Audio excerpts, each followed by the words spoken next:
ओम नमः सिद्धिभ्यः। नमो अरिहन्ताणं, नमो सिद्धाणं, नमो आयर्याणं, नमो वज्रायाणं, नमो लोहे सत्वसाहुणं।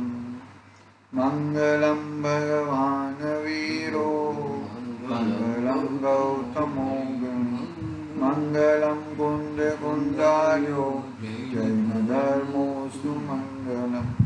सर्वमंगल मंगलम सर्वकल्याणकारकम, प्रधानं सर्वधर्माणां जैनं जयतु शासनं, जैनं जयतु शासनं। नमः श्रीवर्धमानाय निर्दोष्मकलिलात्मने, सालोकानं त्रिलोकानं यद्विद्यादर्पणयति। चेतिले चेतन, चेत्या विना केम चालसे।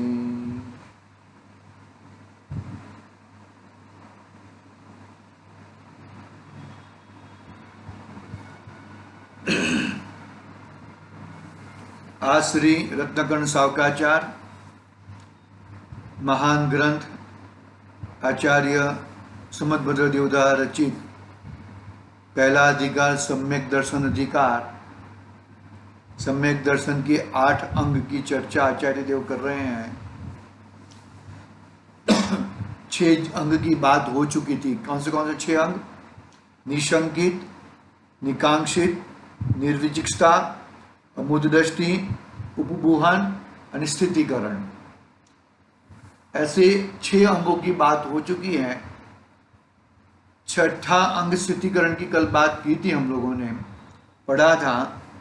एक छोटा सा पैराग्राफ पढ़ के आगे वात्सल्य अंग 7वां अंग की चर्चा करेंगे आज ग्रंथ के माध्यम से। देखो क्या लिखे यहाँ पर लास्ट में, यदि अपना आत्मा भी नीति मार्ग छोड़कर, अपना आत्मा नीति मार्ग छोड़कर, यानी कि मेरा नीति क्या है कि मैं जानने देखने ऊपर रहूं, वो मेरी नीति है।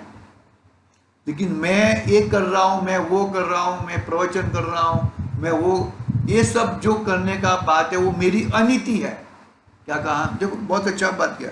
यदि अपना आत्मा भी नीति मार्ग छोड़कर, नीति मार्ग छोड़कर यानी कि ज्ञाता दृष्टापना, अपना स्वभाव, अपनी वस्तु व्यवस्था छोड़कर, फिर क्या कहते हैं, काम, मद, लोभ के वश होकर अन्याय के विषय तथा धन की इच्छा करने लगे, अयोग्य वचनों में प्रवृत्ति करने लगे, अभक्ष भक्षण में प्रवृत्ति हो जाए, अभिमान के वश हो जाए, संतोष से चिग जाए। अपनी वस्तु को भूलकर ये सब कर रहे हैं हम लोग। अपना आत्मा की नीति, ज्ञाता दृष्टापना, अपना आत्मा का स्वभाव छोड़कर क्या क्या कर रहे हैं, काम, मद, लोभ में वश हो कर रहे हैं, अन्याय के विषय तथा धन की इच्छा करने के लिए कुछ भी कर रहे हैं। गलत फलत माल भी बेच देते हैं, अनाप शनाप भाव लगा देते हैं। ऐसा लगता है कि हमको ज्यादा प्रॉफिट हो जाए, ऐसा करते हैं ना। अभिमान के अयोग्य वचनों की प्रवृत्ति करने लगते हैं, अभक्ष का भक्षण करने लगते हैं। अभक्ष भक्षण करता है और अपने आप को सोफिस्टिकेटेड, मैं तो बहुत होशियार हूं, ऐसा मानता है, मैं अच्छा काम किया करके। अरे अभक्ष का भक्षण, जहां पे अनंत जीवों की हिंसा हुई है और वो भक्षण कर रहा है और अपने आप को बड़ा मानता है। ऐसे शादी विवाहों में भी ये सब कार्यक्रम रखता है, कैसा चलेगा? नहीं चलेगा। देखो क्या कहते हैं, अभक्ष का भक्षण में प्रवृत्ति हो जाए, अभिमान के वश हो जाए, संतोष से चिग जाए, मतलब असंतोष ही असंतोष, कौन सी भी बात में संतोष उसको रहे नहीं, अनेक प्रकार के परिग्रह में लालसा बढ़ जाए, कुटुंब में राग अधिक बढ़ जाए, रोग सहन करने में कायर हो जाए, आर्त ध्यानी हो जाए, वियोग में शोक शक्ति शोक सहित हो जाए, वियोग किसी का वियोग हो जाए, स्थितिकरण में आई। हाँ स्थितिकरण में सब ये सब बातें होते हुए उसे वहां से उसको हटाना है और अपने आत्म स्वभाव में लगाना है, ऐसी बात है। देखो रोग सहन કરીને आत्मा स्वभावમાં લાગવું। हाँ रोग भले रोग थयो सहित ना करेगा, ये थયું थયું। हाँ रोग हुआ है तो किसको रोग हुआ है? शरीर को रोग हुआ है। और मेरा रोग कौन सा है?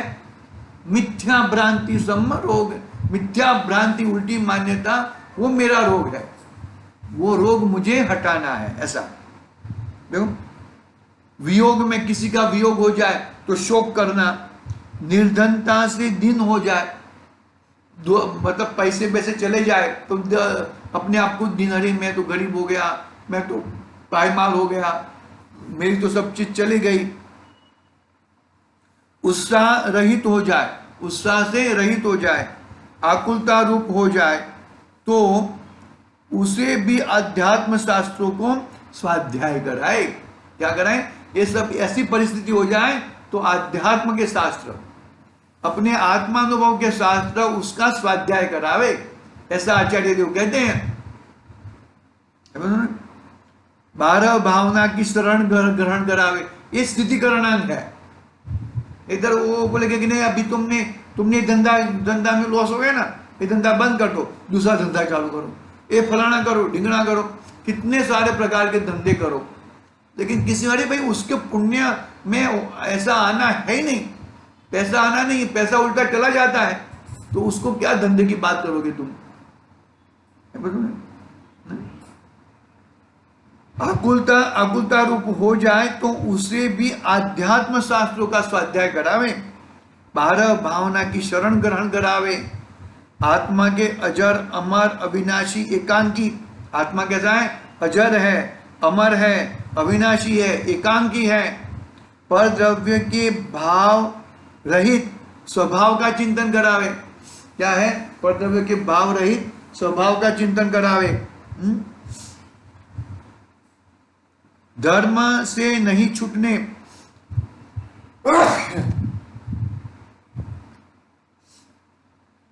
हाँ क्या कहते देखो, धर्म से नहीं छूटने दे, धर्म को कैसा भी करके छूटने ना दे, तो कुछ भी हो जाए तो पहला धर्म छूट जाए। एक पैराग्राफ कल पढ़ा था हमने, लेकिन अच्छा था, इसके लिए वापस हमने पढ़ लिया। केवल धर्म से छूटने नहीं दे, असाधा आदि कर्म, अंतराय कर्म और भी अन्य कर्मों के उदय को आत्मा से भिन्न मानकर कर्मों के उदय के कारण अपने स्वभाव को चलित नहीं होने देना वह स्थितिकरण नाम का छठा अंग है। कौन सी भी परिस्थिति आ जाए, बाहर में कौन सी भी परिस्थिति आ जाए, वो परिस्थिति में अपना आत्म ध्यान को कभी चूकने का नहीं, कौन सी भी, वो भले बाहर में हमें थोड़ा बहुत ऐसा करना पड़े, थोड़ा बहुत करना पड़े, नहीं तो नहीं करेंगे तो लोग अपने को निंदित करेगा, तो भले कुछ भी हो जाए, लेकिन कौन सी भी परिस्थिति में हमारा आत्मनिर्णय कभी चुकना नहीं चाहिए कि मैं तो ज्ञाता दृष्टा हूं। यदि मैं मेरा ज्ञाता दृष्टापना चुकूंगा तो मैं अनिति करूंगा, किसके साथ? अपने आत्मा के साथ। मारो रुमाल जो जरा, रुमाल क्या पड़े जरा सर्दी जेવું થઈ ગયું છે, जल्दी आओ रुमाल, તું લે भी અહીંયા પડ્યો તો ગયા જો। हाँ શું કહે છે ये देखो, हाँ इस तरह अपना छठा अंक की बात पूरी हुई है।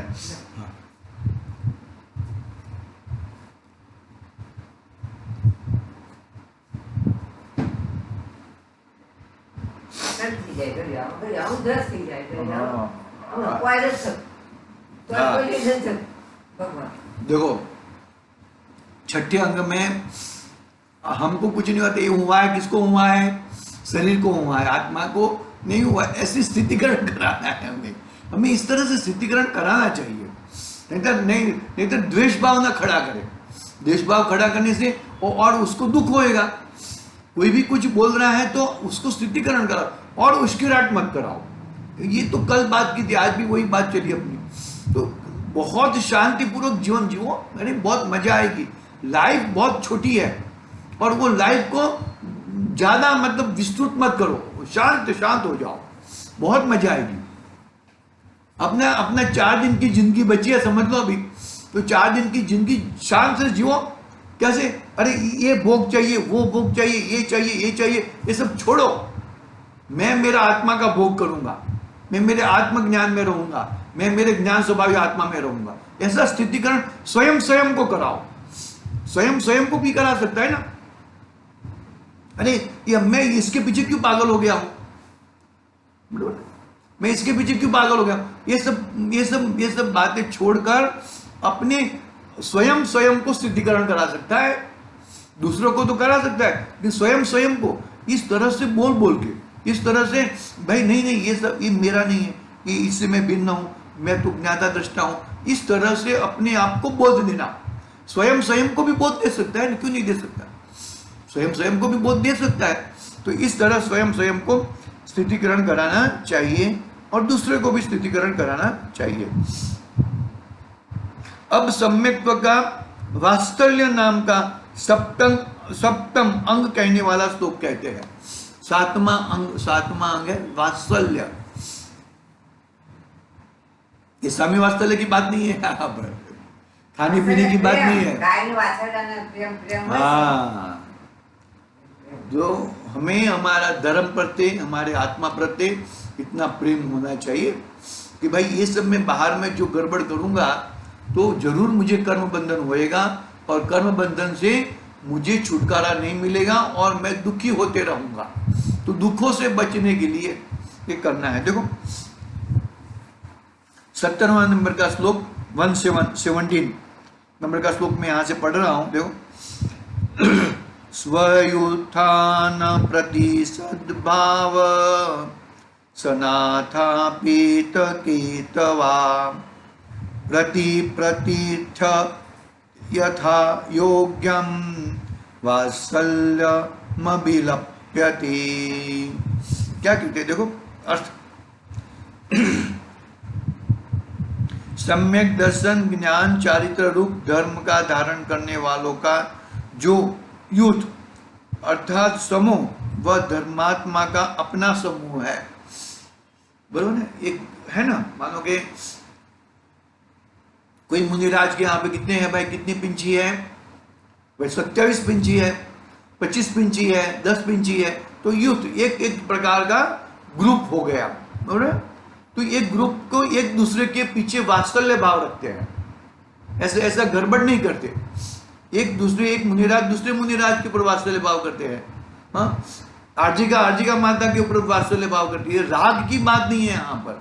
हम तुम्हारे पे वात्सल्य भाव करते हैं, तुम हमारे पे वात्सल्य भाव करते हो, इसमें राग की झलक रहती है। मैं मेरे बेटे को मान लो दवा खाना लेके गया, वो सब करवाया, बराबर, तो वो तो राग की पुष्टि है।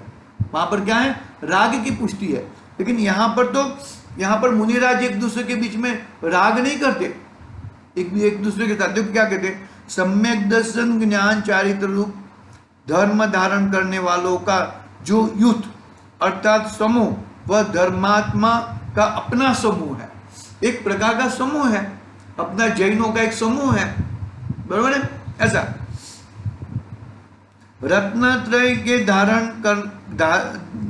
के धारकों के युद्ध में रहने वाले मुनि, आर्जिका, श्रावक, श्राविका तथा अव्रत सम्यक दृष्टि के प्रति सच्चे भाव सहित कपट भाव रहित यथा योग्य प्रतिपत्ति अर्थात उठकर खड़ा हो जाना, सामने आना, वंदना करना, गुणों का स्तवन करना, हाथ जोड़ा, आज्ञा मानना, पूजा प्रशंसा करना, ऊंचे स्थान पर बैठाकर स्वयं नीचे बैठ जाना, उसके आने से इतना हर्ष मानना जितना किसी दरिद्र को महान निधान के प्राप्त हो जाने से होता है, महान प्रीति का भाव आना और अवसर अनुसार आहार, पानी, निवास सामग्री आदि द्वारा वैयावृत करके आनंद मानना, उसे वात्सल्य हम कहते हैं। क्या कहा, बरोबर ना, वात्सल्य भाव एक दूसरे के ऊपर हो। इसमें राग की पुष्टि नहीं है। यहाँ पर राग की पुष्टि है तो हम व्यक्तिगत काम करते हैं। मान लो कि हम कोई समारोह में भोजन करने के लिए गए हो, तो अपने अपने व्यक्तियों के लिए मानो कि चलो भाई मैं आपको पिरोस के देता हूँ थाली। अभी तो सब खड़े खड़े भोजन होता है ना। हाँ, खड़े खड़े भोजन होना ही नहीं चाहिए। खड़े खड़े भोजन कौन करेगा? महाराज नहीं, महाराज तो अलग बात है, वो तो उनका तो आहार होता है। गुरुदेव ने आहार की आहार क्या नहीं, वो आहार नहीं, ये आहार क्या है? आहार नहीं। क्या हुआ देखो यहाँ पर क्या कहते हैं हम कि अब मतलब जो मुनिराज हैं, आर्जिका माता हैं, श्रावक श्राविका हैं, अव्रत सम्यक दृष्टि जीव है, अन्य भी जीव है, सभी के ऊपर एक्चुअली क्या करना चाहिए? देखो, उनका एक दूसरे के हर्ष होना चाहिए, एक दूसरे को प्रेम भाव होना चाहिए। कौन सा? धर्म प्रेम, राग का प्रेम नहीं। ये मेरी बहू है, ये मेरी सासू जी है, ऐसा नहीं। कौन सा प्रेम? वात्सल्य भाव, यानी कि धर्म प्रभावना वाला भाव, धर्म को वृद्धि कराने वाला भाव। मेरा एक मित्र था ना, वो मर गया, राजन जैन। तो वो मेरे को बोलता था कि ये अपनी दोस्ती है ना, वो दोस्ती को राग बढ़ाने वाली दोस्ती नहीं है। अपने को तो वितरागता बढ़ाना है। हमको तो धर्म मार्ग में आगे बढ़ना है। उस प्रकार की दोस्ती है हमारी। कोई किसी प्रकार का राग बढ़ाना नहीं है। वो तो अभी तो कहाँ होंगे भगवान जाने, हमारे राजन भैया। तो क्या है यहाँ पर राग बढ़ाने वाली बात नहीं है, लेकिन एक दूसरे के पीछे, मानो कि अभी आप बैठे हो तो आपको जिनवानी चाहिए तो जिनवानी ला के देना चाहिए, चेयर लगाना चाहिए, शांति से बैठना चाहिए, शांति से भगवान के सामने पूजन व्यवस्थित करके अरेंजमेंट करके देना चाहिए। ये सब एक प्रकार के दूसरे की तरफ वात्सल्य भाव है। अभी मैं पिताजी के लिए करूं और दूसरे के लिए ना करूं, ऐसा नहीं है। अभी क्या होता है, कभी कभी दूसरों को खलेल, कोई है ना, दूसरों को खलेल, अरे वो खुद ले सकते हैं ना, जो ले सकते हो तुमको लेने दो, लेकिन जो नहीं ले सकते हैं, जिनको तकलीफ है, उनको हम दे सकते हैं। बाकी नहीं तो कोई है ना, कोई बीच में खड़े, पूजन में भी खड़े होके सब देने लग जाते हैं। अरे भाई तुम्हारा बिगाड़ रहे हो, उसको वात्सल्य भाव नहीं कहेंगे। अपना नहीं बिगड़े और अपना न बिगड़ कर दूसरे का कुछ करना पड़े तो कर दे, उसको वात्सल्य भाव कहा। अपना बिगाड़ना वो तो कौन सा बताया, जो अच्छा नहीं बताया। देखो क्या कहते हैं यहाँ पर कि महान प्रीति का भाव आना और अवसर अनुसार आहार पानी निवास सामग्री आदि द्वारा वैयावृत करके आनंद मनाना, उसे वात्सल्य हम कहते हैं। है समझ में? ऐसा वात्सल्य एक दूसरे के साथ, मुनिराज करने मुनिराज के साथ, अर्जिका माता के साथ, श्रावक श्राविका, एक दूसरे से अपना इस तरह से मिलजुल होना चाहिए। इधर किसी को कोई किसी का पैर खींचे, कोई किसी का वो खींचे, कोई किसी की बात काटे, ऐसा होना नहीं चाहिए।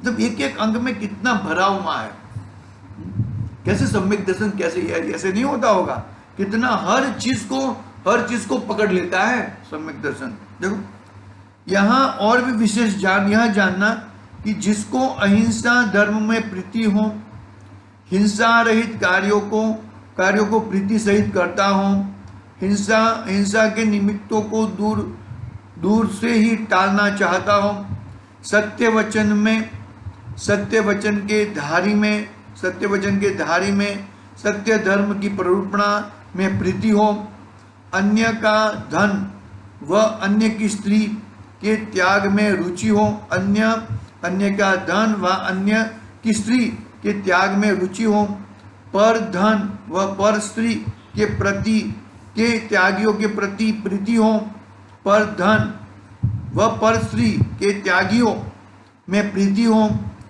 उसी ही को वात्सल्य अंग होता है। 10 लक्षण धर्म व धर्म के धारकों साधर्मियों में जिसे अनुराग हो और धर्म में अनुराग होने से त्यागी संयमियों में महान आदर पूर्वक प्रिय वचनों द्वारा प्रवर्तता हो, उसे वात्सल्य अंग कहते हैं। मतलब कहने का मतलब क्या है यहाँ पर, हाँ क्या कहते हैं यहाँ पर कि जो धर्म मार्ग में लगा है, जो हिंसा का प्रवर्तन नहीं करता है, अहिंसा धर्म मानता है, सत्य वचन बोलता है, कभी झूठ बोलता नहीं है। पर देखो सत्य वचन के धारी में, सत्य धर्म की प्ररूपणा में प्रीति हो, किसी की पर स्त्री को देखता नहीं है, पर स्त्री को, ऐसे लोगों के प्रति बहुत वात्सल्य होना चाहिए, उनको कैसा भी करके उनको प्रेम से रखना चाहिए। ऐसी बात कही नहीं यहाँ पर। देखो महान आदर पूर्वक प्रिय वचनों द्वारा प्रवर्तता हो उसको वात्सल्य अंग कहते हैं। यद्यपि हाँ,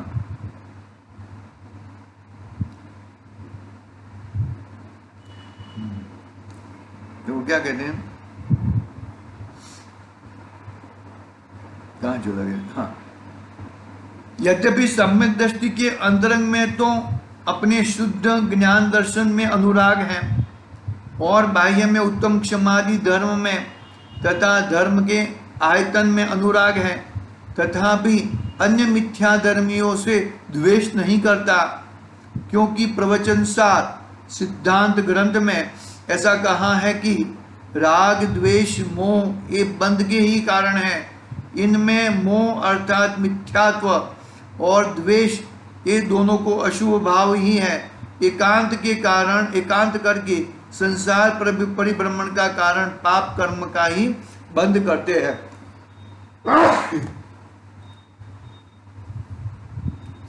इसकी बात हम कल करेंगे। इसमें क्या कहते हैं, सम्यक दृष्टि को तो कैसा है कि अपने स्वभाव के अनुसार, अपने गुणों के अनुसार ही प्रवर्तन है, बाहर में और किधर जाता नहीं है।